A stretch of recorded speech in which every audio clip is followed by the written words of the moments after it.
আচ্ছা, আজকে নিয়ে যেটা বলার কথা ছিল সেটা হলো নেগেটিভ স্কিন ফিকশন।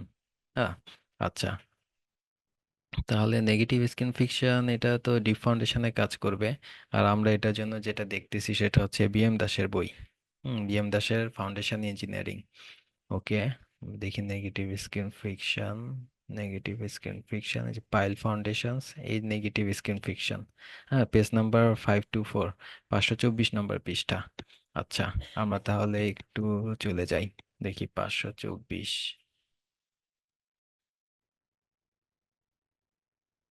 ওকে, এই হচ্ছে নেগেটিভ স্কিন ফিকশন।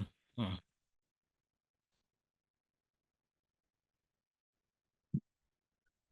আচ্ছা, এখন এখানে আগে প্রথমে আপনাকে বলে নেই স্কিন ফিকশনটা কি।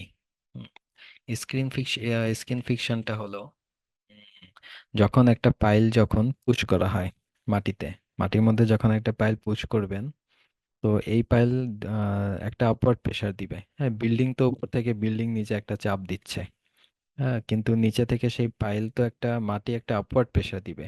বিল্ডিং এর যে ডাউনওয়ার্ড প্রেসার থাকবে নিচের দিকে যে লোডটা, আর মাটি নিচে থেকে উপরের দিকে যে প্রেসার দিবে, দুই প্রেসার যখন সমান থাকবে তখন একটা জিনিস স্টেবল থাকবে। যদি বিল্ডিং এর ওয়েট বেশি হয়ে যায়, বিল্ডিং এর ওয়েট যদি বেশি হয়ে যায় আর মাটি নিচে থেকে যে চাপ দিচ্ছে এটা যদি কম হয়ে যায়, তাহলে সেই বিল্ডিং আস্তে আস্তে মাটির মধ্যে দেবে যাবে। আর যদি কোনো বিল্ডিং এর ওয়েট যদি কম হয়ে যায় এবং মাটি নিচে থেকে অনেক বেশি চাপ দিচ্ছে আর কিন্তু বিল্ডিং এর ওয়েটটা কম হয়ে গেল, তখন সেই বিল্ডিং আস্তে আস্তে করে একটু উপরে উঠে আসতে পারে। আর এটাও আমরা একদিন দেখব। এটাকে বেসিক্যালি এটা ক্লে সয়েলে অনেক সময় হয়ে থাকে, বা ওভার কনসোলিডেটেড সয়েলেও অনেক সময় এরকম হয়ে থাকে। এটা অনেক সময় এটা আমাদের এই বইতেই, বিএম দাসের এই বইতেই একটা ক্লে হিভিং নামে একটা আর্টিকেল আছে, একটা সেকশন। সেখানে আমরা ওটা দেখতে পাবো ক্লে হিভিং এর ব্যাপারে, যে মাটি অনেক সময় হালকা একটু ফুলে ওঠে। হুম। আচ্ছা, এখন যেটা কথা হচ্ছে স্কিন ফ্রিকশনের ব্যাপারে। যখন আমরা একটা পাইল ড্রাইভ করি মাটিতে, যখন একটা পাইল দেই, পাইলে আপনি দুই ধরনের রিয়াকশন পাবেন। একটা হচ্ছে যেটা পাইলের বটম থেকে, পাইলের বটমে যেটা কাজ করবে, পাইলের বটমে আপনার এদিক দিয়ে পাইলের বটমে আপনি একটা আপওয়ার্ড প্রেসার পাবেন, যে নিচে দিয়ে মাটি নিচে দিয়ে পাইলটাকে উপরের দিকে চাপ দিচ্ছে। এটা হচ্ছে তার বিয়ারিং এরিয়া। এইটুকু জায়গা তার এই পাইলের এইটুকু অংশ তার মাটির উপরে আছে। তো এটাকে বলা হয় বিয়ারিং প্রেসার, যেটাকে আমরা বলি এন্ড বিয়ারিং। হ্যাঁ, পাইলের এন্ড বিয়ারিং মানে পাইলের এন্ডে সেই বিয়ারিং ক্যাপাসিটিটা কত, সে মাটি কতটুকু উপরের দিকে চাপ দিচ্ছে। হ্যাঁ, একটা বিল্ডিং নিচের দিকে চাপ দিচ্ছে, উপর থেকে লোড আসতেছে, পাইলকে নিচে একটা চাপ দিচ্ছে, দুইটা চাপ যখন সমান হবে তখনই তো পাইলটা স্টেবল হবে। হুম। আচ্ছা, এখন হচ্ছে এই পাইলের চারপাশে তো মাটি থাকে, মাটি থাকে, বালু থাকে। হ্যাঁ, ক্লে সয়েল হোক অথবা স্যান্ডি সয়েল হোক, পাইলের চারপাশে পাইলের গা ঘেঁষে যে মাটি আছে সেই মাটিটা কিন্তু পাইলকে রেজিস্ট করে। ভিতরে ঢুকানোর সময় আপনি যখন মাটিতে যখন পাইলটাকে পুশ করবেন, তখন সেই আশেপাশের মাটি কিন্তু একটা রেজিস্ট্যান্স দিবে, পাইলটাকে উপরের দিকে একটা চাপ ক্রিয়েট করবে। হুম। আপনার পাইলটাকে মানে পুশ করতে কষ্ট হয়, পাইলটা তো আপনার এই সাইড দিয়ে যে যেটা সাইড দিয়ে যে আপওয়ার্ড প্রেশারটা পাবেন, এটাই হচ্ছে আপনার ফ্রিকশন। যে ফ্রিকশন কত, এখন কোনো মাটিতে যদি ফ্রিকশন অনেক বেশি থাকে, মাটি যদি খুব কম্প্যাক্ট থাকে, একদম চাপানো মাটি, সেখানে আপনার পাইল ঢুকাতে কষ্ট হবে, কারণ সেই পাইলে ফ্রিকশন বেশি। যেহেতু মাটি পুরো কম্প্যাক্ট, আপনি যতই ঢুকাবেন সেই মাটিটা আপনাকে উপরের দিকে তত রেজিস্ট্যান্স বেশি দিবে। তো এই জিনিসটা হচ্ছে এই সাইড দিয়ে পাইলের গা ঘেঁষে পাইলের পেরিফেরিতে যে ফোর্সটা কাজ করে, এটা হচ্ছে তার স্কিন ফ্রিকশন। আর নিচে যেটা কাজ করতেছে এটা হলো এন্ড বিয়ারিং। হ্যাঁ, এই দুইটা প্রেসার মিলেই পাইলের টোটাল ক্যাপাসিটি, পাইলের জিওটেকনিক্যাল ক্যাপাসিটি। পাইলের ক্যাপাসিটি দুই ধরনের, একটা হচ্ছে তার স্ট্রাকচারাল ক্যাপাসিটি আর একটা হচ্ছে তার জিওটেকনিক্যাল ক্যাপাসিটি। আচ্ছা, এখন আমরা আপাতত জিওটেকনিক্যাল ক্যাপাসিটি নিয়ে কথা বলতেছি, স্ট্রাকচার ক্যাপাসিটি নিয়ে হয়তো আমরা আরেকদিন কথা বলবো। তো তার এই জিওটেকনিক্যাল ক্যাপাসিটির মধ্যে যেটা হচ্ছে তার স্কিন ফ্রিকশন, এই স্কিন ফ্রিকশনের স্পেশাল একটা আহ, একটা স্পেশাল দিক হচ্ছে নেগেটিভ স্কিন ফ্রিকশন। হ্যাঁ, এই নেগেটিভ স্কিন ফ্রিকশন জিনিসটা হলো উম ওকে, আমার এটা বোর্ডটা একটু ক্লিয়ার করে নেই। ওকে, এই নেগেটিভ স্কিন ফ্রিকশন জিনিসটা হলো নর্মাল তো আপনার স্কিন ফ্রিকশন যেটা সেটা উপরের দিকে কাজ করবে, খুব স্বাভাবিক। কারণ পাইলের উপর লোড আসবে উপর থেকে নিচে, তাহলে সেই স্কিন ফ্রিকশনটা কাজ করবে নিচে থেকে উপরে। হ্যাঁ, জিনিসটাকে একটা ইকুইলিব্রিয়াম ব্যালেন্সে রাখার জন্য। কিন্তু এই স্কিন ফ্রিকশন অনেক সময় নেগেটিভ হয়ে যায়। নেগেটিভ বলতে স্কিন ফ্রিকশনটা নিচে থেকে উপরে যাওয়ার বদলে উপর থেকে নিচের দিকে নামে। হ্যাঁ, এটাকে আমরা বলি নেগেটিভ স্কিন ফ্রিকশন। যেভাবে আমাদের একটা বিল্ডিং এর বা বিল্ডিং না হয়ে যে কোনো স্ট্রাকচার হতে পারে, যে কোনো জায়গায় আমার পাইলের উপরে ফোর্স যেহেতু উপর থেকে নিচে নামতেছে, তো দেখা যাচ্ছে স্কিন ফ্রিকশনটাও ডাইরেকশন চেঞ্জ করে সেই উপর থেকে নিচেই নামতেছে।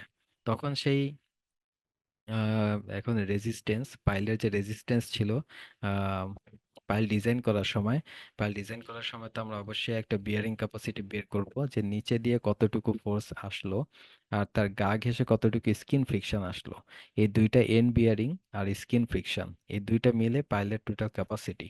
তো এই স্কিন ফ্রিকশনে আবার কিছু নেগেটিভ স্কিন ফ্রিকশন বের হবে, যে স্কিন ফ্রিকশনটা বেসিক্যালি তাকে উপরের দিকে পুশ করার বদলে তাকে উল্টা নিচের দিকে নিচের দিকে আরো টানবে।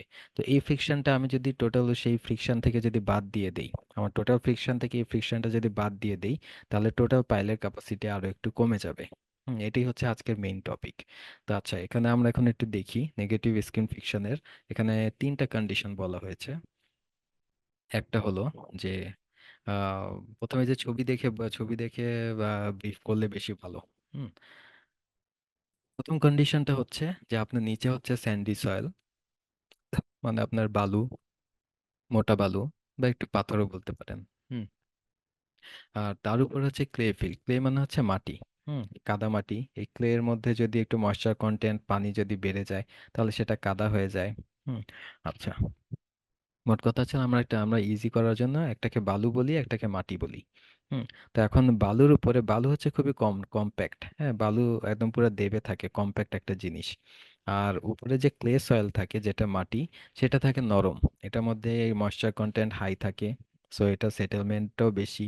যেহেতু এটা নরম মাটি, একটু উপর থেকে একটু ফোর্স পেলে, প্রেসার পেলে সে দেবে যায়। হুম।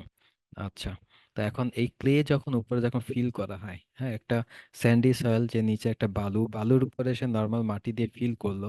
তো এই মাটি যখন ফোর্স আসবে, তখন সে কিন্তু সময়ের সাথে সাথে আস্তে আস্তে কিন্তু দেবে যাবে। তো যখন সে স্কুইজ হবে, যখন সে সংকুচিত হবে, তখন সে দেবে যাবে। তখন সে কিন্তু তার আশেপাশের পাইলের গা ঘেঁষে সে উপরের দিকে যে চাপ দেওয়ার কথা, উপরের দিকে যে একটা ফ্রিকশন, আপওয়ার্ড প্রেশার দেওয়ার কথা, সে উপরেতে দিবে না। বরং সে দেবে যাওয়ার কারণে উল্টা আরো পাইলের এই অংশটুকুকে, উপরে এই যে দেবটা আমরা দেখতে পাচ্ছি এইচ এফ, এই এইচ এফ অংশটুকুতে যতটুকু ক্লে আছে সে উল্টা আরো পাইলটাকে নিচের দিকে টানবে। এটাই হচ্ছে নেগেটিভ স্কিন ফ্রিকশন। আর এখানে আরেকটা কন্ডিশন হচ্ছে যে এখানে কন্ডিশনটা উল্টা, যে নিচে আপনার ক্লে সয়েল, হ্যাঁ, আপনার মাটি নিচে, উপরে বালু। এটা বেশিরভাগ আমাদের বাংলাদেশে এই ধরনের কন্ডিশন খুব কমন। যে নিচে মাটি থাকে, উপরে দেখা যায় কিছু কিছু অংশ বালু ভরাট করে, জায়গা ভরাট করে, নদী ভরাট করে, হ্যাঁ, বালু ভরাট করে তারপর সেখানে মানুষ বিল্ডিং করতে যায়।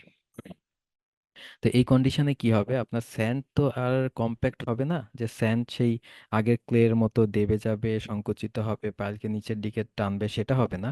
কিন্তু এই স্যান্ডের এই এক্সট্রা ওয়েটের জন্য আর উপরে যে বিল্ডিং এর প্রেসারটা আসবে, এই স্যান্ডের নিচে যে ক্লে, মানে স্যান্ডের নিচে বালুর নিচে যে মাটি, সেই মাটিটা আবার দেবে যাবে। আর সে পুরো অংশটা দেবে যাওয়ার জন্য সে এখান থেকে আবার কিছু ফোর্স নিচের দিকে কাজ করবে। এখানে যেটা দেখালো যে যেইটুকু ক্লে সয়েল, মাটি যেইটুকু, সে তার একটা নিউট্রাল একটা প্লেন, একটা নিউট্রাল এক্সিস বের করে সেইটা সেন্টার ধরে যে কতটুকু অংশ সেটা দেবে যাবে, এবং সে দেবে গেলে সে পুরো উপরের বালু সহ সে যখন নেমে আসবে, দেবে যাবে উপরে, পুরো বালুর যে লেয়ার পুরাটাই কিন্তু নেমে আসবে। তো তখন পুরাটাই একটা নেগেটিভ স্কিন ফ্রিকশন দিবে। সে পাইলটাকে উপরের দিকে ঠেলার পরিবর্তে সে পুরাটাই আরো নিচের দিকে টান দিবে। হুম। এটা হচ্ছে আমাদের দুইটা কন্ডিশন। এখানে আরেকটা 3 নম্বর কন্ডিশনে যেটা বললো, lowering the water table will increase vertical FET stress. আচ্ছা, এটা আমরা স্ট্রেসের মধ্যে দেখতে যাব। এখানে কথা হচ্ছে এটা সামারি হচ্ছে যে ওয়াটার টেবিলটা যখন অনেক বেড়ে যাবে, তখন সে স্ট্রেসটা, মানে সে যত কম্প্যাক্ট হবে সয়েল, স্ট্রেস তত বেশি, সে রেজিস্ট্যান্স তত বেশি দিবে। তখন সয়েলের মধ্যে যত ময়েশ্চার কন্টেন্ট বাড়বে, তার সেই যে কম্প্যাক্টনেস সেটা কমে যাবে। হ্যাঁ, সে হালকা হয়ে যাবে। সে মানে মাটির মধ্যে পানি চলে আসলে কি হবে, তার যে ফ্রিকশনের যে পাওয়ারটা সেটা কমে যাবে। তো এখানে সেই জিনিসটাই বললো যে ভার্টিক্যাল এফেক্টিভ স্ট্রেস, হ্যাঁ স্ট্রেসটাকে সে কমায় ফেলবে। হুম। ও sorry, lowering the water table will increase, sorry এখানে এখানে কথা হচ্ছে lowering the water table. Water table যেখানে ছিল, ওয়াটার টেবিল যদি লো হয়ে যায়, ধরি ওয়াটার টেবিল ছিল একদম টপ পয়েন্টে, কিন্তু সে এখন নেমে নেমে চলে আসলো এইচএফ এর নিচে। তো এই যে টপ থেকে যে এইচএফ এর নিচে পানি চলে আসলো, তো এই অংশটুকু যতটুকু পানি আগে ছিল এখন নাই, এটুকু অংশ এখন পানি না থাকার কারণে সেখানে কিন্তু ভার্টিক্যাল এফেক্টিভ স্ট্রেস কিন্তু বাড়বে।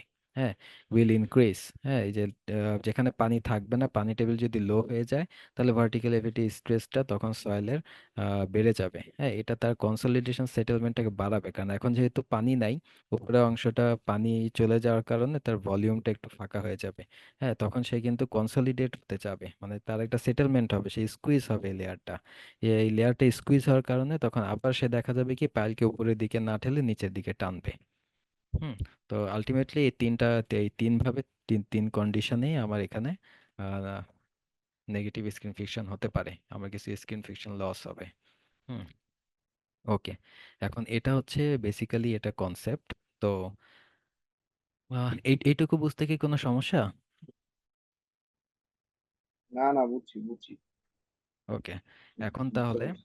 হুম, এখন তাহলে হচ্ছে clay fill over granular soil, এটা তারা প্রতিপাদন করলো, হ্যাঁ ইকুয়েশন দিয়ে জিনিসটা এভাবে এভাবে। এখন আমরা ডাইরেক্ট সামারিতে চলে আসি, করে এখানে একটা ইকুয়েশন দাঁড় করালো যে ক্লে সয়েল, এটা হচ্ছে এই যে প্রথম ফিগারে আমরা যেটা দেখলাম, হ্যাঁ যে উপরে ছিল আপনার ক্লে ফিল, নিচে গ্রানুলার সয়েল বা নিচে আপনার বালু, উপরে মাটি নিচে বালু। আর এটা হলো ঠিক পরের ফিগারটা, যে উপরে বালু নিচে মাটি। দুই ধরনের কন্ডিশনে দুইটা ইকুয়েশন দাঁড় করালো। ইকুয়েশনের মধ্যে কি কি আছে এখানে স্ট্রেস দিয়ে একটু ব্রিফ করলো। হুম, কতটুকু হবে, এগুলা জাস্ট নর্মাল ইকুয়েশন, এগুলো আমরা দেখে যাব। আমরা এখন মেইনলি চলে যাব এক্সাম্পলে। এখানে একটা ছবি দিছে। হুম, এই পাইল থাকলো, এই এখানে নিচে বললো এটা হচ্ছে ক্লে সয়েল, আর তার উপরে এখানে একটা গ্রাউন্ড ওয়াটার টেবিল বলে দিল, এগুলো হচ্ছে সব ফিল। ফিল মানে বেশিরভাগ বালু ফিল হয়। আমাদের তো কনস্ট্রাকশনে কখনো মাটি দিয়ে জায়গা ভরাট করা হয় না, অলওয়েজ বালু দিয়ে ভরাট করা হয়। হ্যাঁ, কারণ বালু হচ্ছে কম্প্যাক্ট, মাটি পরে দেবে যেতে পারে, বালু কখনো দেবে যাওয়ার সম্ভাবনা খুবই রেয়ার। হুম। আচ্ছা, এখন তাহলে আমরা একটা এক্সাম্পল যদি দেখি, এখানে যেটা বলো ফিগার 1249A। 1249A মানে আমাদের এই ছবিটা বাম পাশের। 1249A, এই ছবিটার কথা বলছি, উপরে ক্লে নিচে স্যান্ড। এই ফিগারটার জন্য আমার এখানে এক্সাম্পলটা সেট করে দিল যে এখানে আমার এইচ এফ মানে সেই ক্লে লেয়ারের ডেপথ হচ্ছে 2 মিটার। হ্যাঁ, তারপর আমার পাইলের ডায়া হচ্ছে এত মিটার। তারপর এখানে গামা এফ হচ্ছে এত, এটা ইয়ের একটা ইউনিট ওয়েট দিয়ে দিল।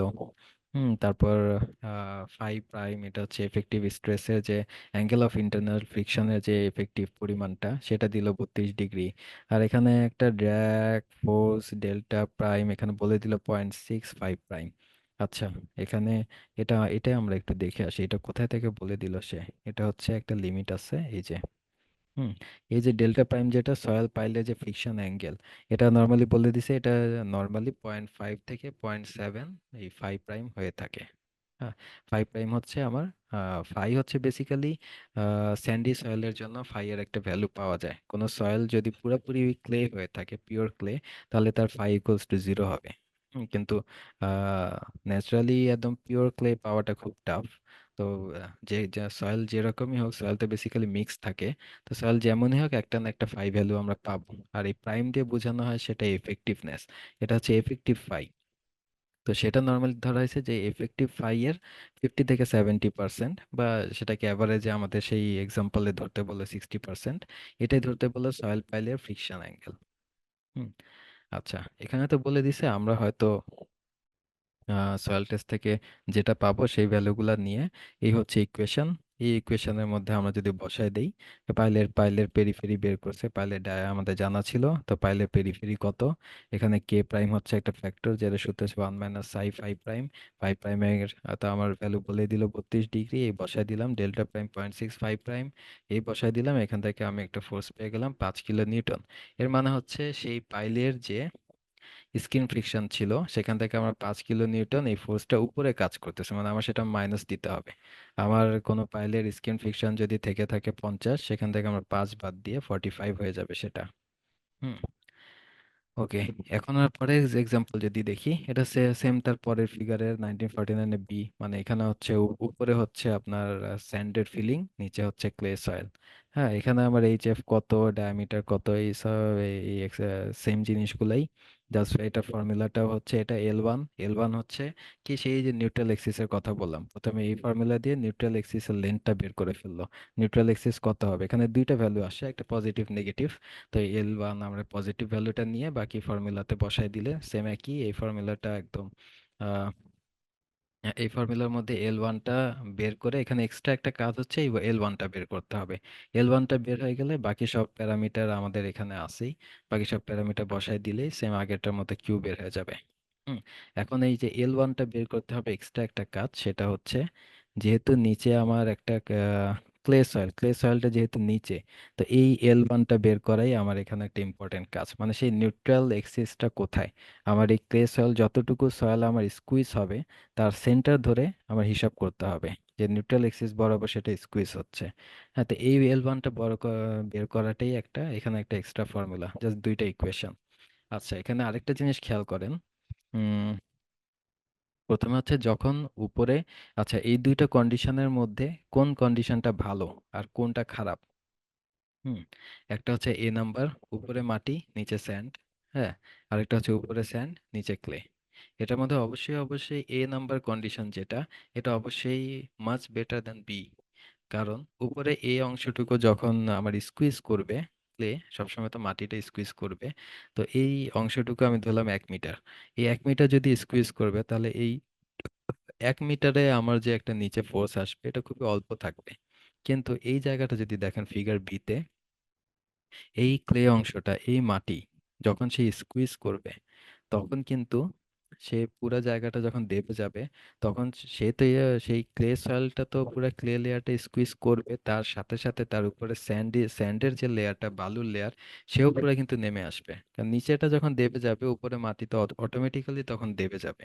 তো তখন কিন্তু দেখা যাবে আমার অনেক ফ্রিকশন লস হবে, আমার উপর থেকে নেগেটিভ স্কিন ফ্রিকশন অনেক আসবে, কারণ পুরো অংশটা এই এল ওয়ান, এই L1-এর যে আমার নিউট্রাল এক্সিস, নিউট্রাল প্লেন, এই প্লেন থেকে উপর পর্যন্ত পুরা মাটিটা কিন্তু আমার নিচের দিকে চেপে আসতেছে, পুরা মাটিটা আমার পাইলকে নিচের দিকে টান দিবে।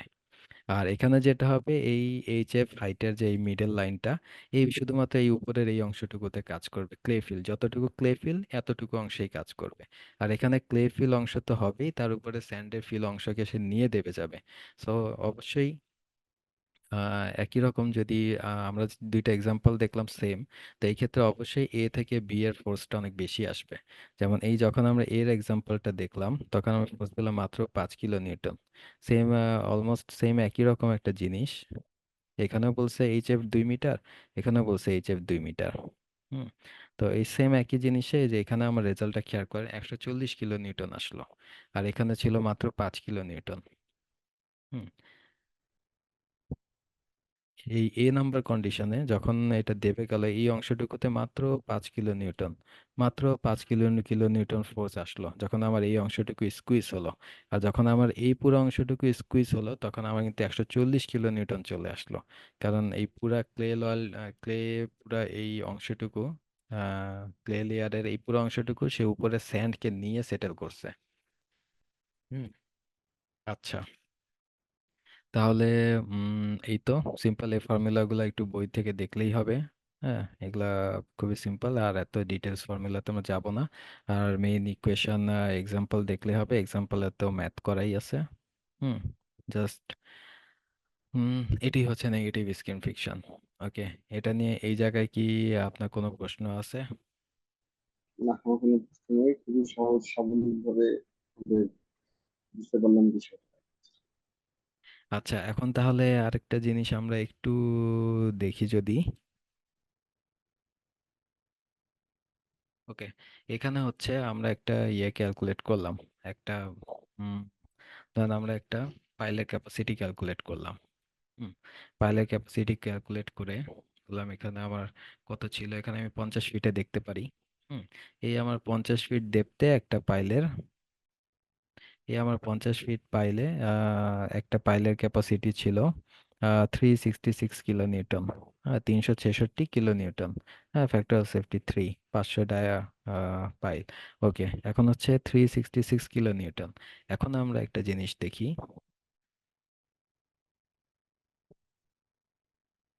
আহ এই হচ্ছে নেগেটিভ স্কিন ফ্রিকশন। হুম, এই দুইটা ফিগার আমার কেস এ কেস বি। তো এখানে এখন এটা আমি একটা এক্সেল বানায় রাখছি কাজ করা ইজি করার জন্য।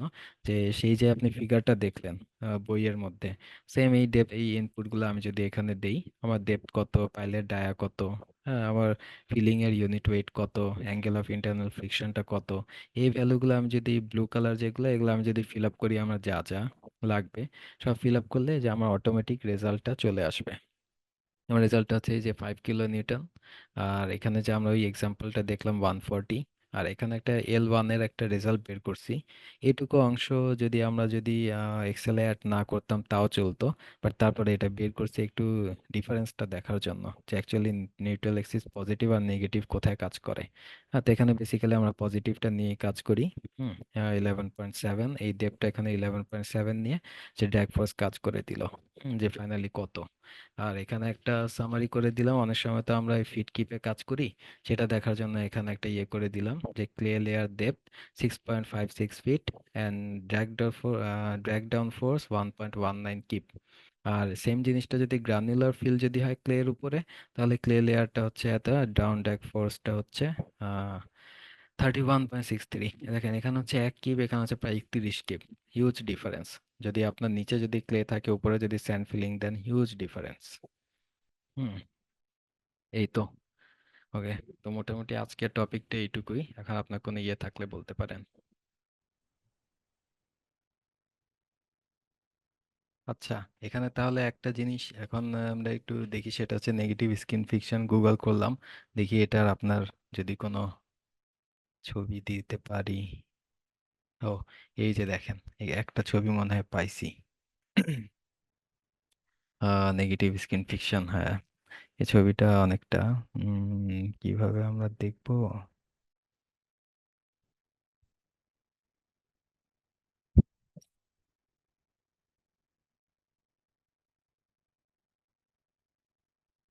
ফটো মনে হয় একটাই। আচ্ছা, এটাকে আমরা একটু দেখার চেষ্টা করি।